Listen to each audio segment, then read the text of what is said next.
ಪ್ರದೀಪ್ ರಂಗನಾಥನ್ ಅವರ last 3 films 100 crores collect ಮಾಡಿತ್ತು. Love insurance company ಸಿನಿಮಾದಿಂದ ಅದೇ ಸ್ಟ್ರೀಕ್ ಕಂಟಿನ್ಯೂ ಆಗತ್ತಾ? ಹಾಯ್ ಹಲೋ ನಮಸ್ಕಾರ.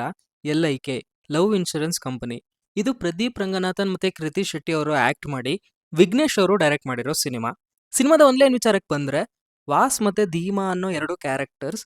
ವಾಸ್ ಫೋನ್ ಯೂಸ್ ಮಾಡ್ತಾ ಇರಲ್ಲ, ಧೀಮಾಗೆ ಫೋನ್ ಬಿಟ್ರೆ ಬೇರೆ ಪ್ರಪಂಚ ಗೊತ್ತಿಲ್ಲ.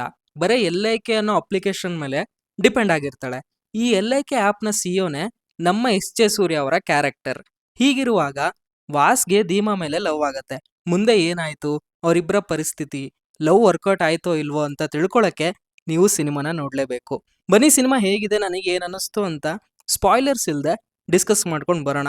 ಆದ್ರೆ ಅದಕ್ಕಿಂತ ಮುಂಚೆ ಆಸ್ ಯೂಶುವಲ್ ವಿಡಿಯೋಗೆ ಲೈಕ್ ಮಾಡಿದ್ರೆ ರೀಚ್ ಆಗೋದಕ್ಕೆ ತುಂಬಾನೇ ಹೆಲ್ಪ್ ಆಗುತ್ತೆ. ಸಿನಿಮಾದಲ್ಲಿ ನನಗೆ ಇಷ್ಟ ಆಗಿದ್ದು ಇದರ ಐಡಿಯಾ. ಅಂದ್ರೆ ಸಿನಿಮಾ 2040 ಇಯರ್ ಅಲ್ಲಿ ಸೆಟ್ ಆಗಿರುತ್ತೆ. ಆ ಟೈಮಲ್ಲಿ ಒಂದು ಹುಡುಗಿ ಒಂದು ಆಪ್ ಅಲ್ಲಿ ಲವ್ ಸ್ಕೋರ್ ಬರ್ಲಿಲ್ಲ ಅಂತ ಬ್ರೇಕಪ್ ಹೇಳ್ತಾಳೆ. ಅಂದ್ರೆ ಆ ಪಾಯಿಂಟ್ ಅಲ್ಲೇ ನಾನು ಅನ್ಕೊಂಡೆ, ಐಡಿಯಾ ಲೆವೆಲ್ ಅಲ್ಲಿ ಕಾನ್ಸೆಪ್ಟ್ ತುಂಬಾನೇ ಚೆನ್ನಾಗಿದೆ ಅಂತ ಅನಿಸ್ತು. ಮತ್ತೆ ಮೇಜರ್ ಪಾಸಿಟಿವ್ ಸಿನಿಮಾಗೆ ಪರ್ಫಾರ್ಮೆನ್ಸಸ್. ಪ್ರದೀಪ್ ಅವರು ಮತ್ತೆ ಸೂರ್ಯ ಅವರ ಸ್ಕ್ರೀನ್ ಪ್ರೆಸೆನ್ಸ್ ಮತ್ತೆ ಆ ವೈಬ್ ನ ಕ್ಯಾರಿ ಮಾಡಿದ್ದಾರೆ. ಸಿನಿಮಾ ಎಂಗೇಜಿಂಗ್ ಆಗೋದಕ್ಕೆ ತುಂಬಾನೇ ಹೆಲ್ಪ್ ಆಗಿದೆ. ಇವ್ರ ಜೊತೆ ಅನಿರುದ್ಧ್ ಅವರ BGM ಇಂದ ನಾರ್ಮಲ್ ಆಗಿರೋ ಸೀನ್ ಕೂಡ ಅಥವಾ ರೈಟಿಂಗ್ ಅಲ್ಲಿ ಅಷ್ಟು ಇಂಪ್ಯಾಕ್ಟ್ ಇಲ್ಲದೆ ಇರೋ ಸೀನ್ ಕೂಡ ಚೆನ್ನಾಗಿದೆ ಅಂತ ಅನಿಸ್ಬಿಡತ್ತೆ. VFX ವರ್ಕ್ ಎಲ್ಲೂ ತೊಂದರೆ ಅಂತ ಅನಿಸ್ಲಿಲ್ಲ. ಆಕ್ಚುಲಿ ಸಿನಿಮಾ ಪೋಸ್ಟ್ಪೋನ್ ಆಗ್ತಾ ಆಗ್ತಾ ಈ ಡೇಟ್ಗೆ ರಿಲೀಸ್ ಆಗಿದೆ. ಫ್ಯೂಚರ್ ಅಲ್ಲಿ ಸೆಟ್ ಆಗಿರೋದ್ರಿಂದ VFX ವರ್ಕ್ ಪ್ರಾಪರ್ ಆಗಿ ಆಗಿದೆ. ಇನ್ನು ನೆಗೆಟಿವ್ಸ್ಗೆ ಹೋಗೋದಕ್ಕೂ ಮುಂಚೆ ಇದೊಂದು ಹೇಳ್ಬಿಡ್ತೀನಿ. ಸಿನಿಮಾದಲ್ಲಿ ನಾವು ಯಾವ ಕ್ಯಾರೆಕ್ಟರ್ಗೂ ಸ್ಟ್ರಾಂಗ್ ಆಗಿ ಕನೆಕ್ಟ್ ಆಗಲ್ಲ. ಅಲ್ಲಿ ಫೀಲ್ ಆಗ್ತಿರೋ ಎಮೋಷನ್ ನಮಗೆ ಹತ್ರ ಆಗಲ್ಲ. ಯಾಕೆ ಗೊತ್ತಾ? ಒಬ್ರು ಫೋನ್ಗೆ ಅಡಿಕ್ಟ್ ಆದ್ರೆ ಹೇಗಿರುತ್ತೆ ಅನ್ನೋದು ನಮಗೆ ಗೊತ್ತಿದೆ. ಬಟ್ ಇಲ್ಲಿ ಯಾವ ತರ ಸೀನ್ಸ್ ಇದೆ ಅಂದ್ರೆ, ಫೋನ್ಗೆ ಅಡಿಕ್ಟ್ ಅಲ್ಲ, phone is like A companion. ಅದಿಲ್ಲ ಅಂದ್ರೆ ಲೈಫೇ ಇಲ್ಲ, ಆ ತರ ತೋರಿಸಿದ್ದಾರೆ. ಹೊರಗಡೆ ಆ ತರ ನಡೀತಿದ್ರೆ ಸಮಹೌ ನಾವು ಕನೆಕ್ಟ್ ಆಗ್ಬೋದು. ಅದಕ್ಕೆ ಇಲ್ಲಿ ಸಿನಿಮಾನ ಫ್ಯೂಚರ್ ಅಲ್ಲಿ ಸೆಟ್ ಮಾಡಿದ್ದಾರೆ. ಆ ಕಾರಣಕ್ಕೆ ಎಮೋಷನ್ಸ್ ನಮಗೆ ಸೂಪರ್ಫಿಷಿಯಲ್ ಅಂತ ಅನ್ಸುತ್ತೆ. ಹಾಗಾಗಿ ಇದು ನನಗೆ ನೆಗೆಟಿವ್ ಅಂತ ಅನಿಸ್ಲಿಲ್ಲ.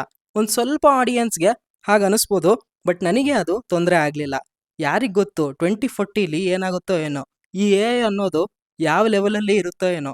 ಮತ್ತೆ ಸಿನಿಮಾದಲ್ಲಿ ಯಾವ ತರ ಸೀನ್ಸ್ ಇದೆ ಅಂದ್ರೆ, AIಗೆ ಅಡಿಕ್ಟ್ ಆದ್ರೆ ಏನಾಗತ್ತೆ ಅನ್ನೋದನ್ನ ತೋರಿಸಿದ್ದಾರೆ. ಅದಕ್ಕೆ ಒಂದು ಆರ್ಗ್ಯಾನಿಕ್ ವರ್ಲ್ಡ್ ಅಂತ ಏನೋ ಬಿಲ್ಡ್ ಮಾಡಿದ್ದಾರೆ. ಅದನ್ನ ಇನ್ನ ಸ್ವಲ್ಪ ಕ್ಲಿಯರ್ ಆಗಿ ತೋರಿಸ್ಬೇಕಿತ್ತು. ಒಂದಂತೂ ನಿಜ, ಡೈರೆಕ್ಟರ್ ಏನ್ ಹೇಳ್ಬೇಕು ಅಂತ ಅನ್ಕೊಂಡಿದಾರೋ ಅದನ್ನ ಕ್ಲಿಯರ್ ಆಗಿ ಹೇಳಿದ್ದಾರೆ.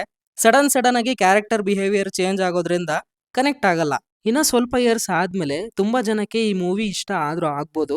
ಮೇನ್ಲಿ ನೆಗೆಟಿವ್ ಅಂತ ಅನ್ಸಿದ್ದು, ಐಡಿಯಾ ಚೆನ್ನಾಗಿದೆ, ಅದನ್ನ ಪ್ರಾಪರ್ ಆಗಿ ಸ್ಕ್ರೀನ್ ಮೇಲೆ ತರೋದಕ್ಕೆ ಕಷ್ಟ ಆಯ್ತೇನೋ ಅಂತ ಅನಿಸ್ತು ನನಗೆ. ಆಲ್ಮೋಸ್ಟ್ ಎಲ್ಲಾ ತರದ ಮೆಸೇಜ್ ನ ಹೇಳಿದ್ದಾರೆ. For example ಎಸ್.ಜೆ. ಸೂರ್ಯ ಅವರ ರೋಬೋಟ್ ಅಲ್ಲ ಅಂತ ಗೊತ್ತಾಗೋದಿರ್ಬೋದು. ಹೀಗೆ ತುಂಬಾ ವಿಷಯ ಕನ್ವೆ ಮಾಡ್ತಾರೆ. ಪ್ರತಿಯೊಂದರ ಬಗ್ಗೆ ಡೀಟೇಲ್ಡ್ ಆಗಿ ಹೇಳ್ಬೇಕು ಅಂದ್ರೆ ಕಷ್ಟ ಆಗ್ಬೋದು. ನಾನು ಹೇಳೋದು ಈಗ ನಿಮ್ಗೆ ಅರ್ಥ ಆಗದೆ ಇರ್ಬೋದು, ಸಿನಿಮಾ ನೋಡಿದ್ರೆ ನಿಮಗೆ ಗೊತ್ತಾಗತ್ತೆ.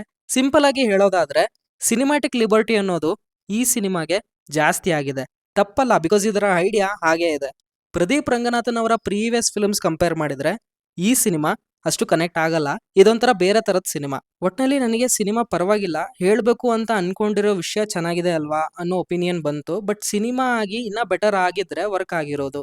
ಈ ಸಿನಿಮಾದಲ್ಲಿ ಇನ್ನೊಂದು ವಿಷಯ ಇಷ್ಟ ಆಗಿದ್ದು, ಲಾಸ್ಟ್ಗೆ ಕ್ರೆಡಿಟ್ಸ್ ಬರುವಾಗ ಅಸಿಸ್ಟೆಂಟ್ ಡೈರೆಕ್ಟರ್ಸ್ ಅಂತ ಬರೋ ಜಾಗದಲ್ಲಿ ಫ್ಯೂಚರ್ ಡೈರೆಕ್ಟರ್ಸ್, ಫ್ಯೂಚರ್ ಸಿನಿಮಾಟೋಗ್ರಫರ್ ಅಂತ ಹಾಕಿದ್ದಾರೆ.